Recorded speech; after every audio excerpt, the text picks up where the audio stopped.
For mechanic Paul Cruikshank, keeping customers on the road is one thing, keeping up with costs is another.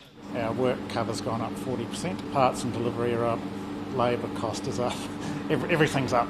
And there's only so much he can pass on to customers. We can't put our prices up as quick as all the other costs are going up. The latest figures show annual inflation rose slightly, but the Reserve Bank's preferred measure of core inflation, which strips out volatile price changes, fell from 3.5% to 3.2%.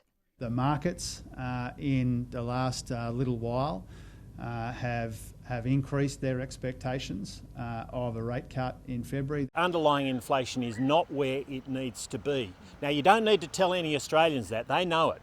Over the past year, electricity bills have tumbled due to government rebates and fuel also fell.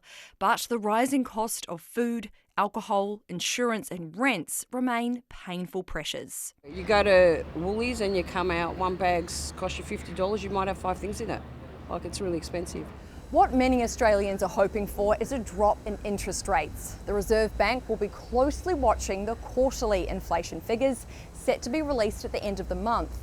While analysts believe those figures will remain low, they're split on when a rate cut might actually happen. The November inflation data was actually a bit weaker than expected. That does raise the probability of a rate cut in February. February is absolutely a live option. However, if the RBA wants to play it safe, they could wait until May, potentially even further. If the RBA cuts rates by 1/4 of a percentage point in February and lenders pass it on, repayments on a $500,000 home loan will fall by $77 a month and $154 a month on a $1 million mortgage. If you've got a mortgage on top of everything else, it is really hard.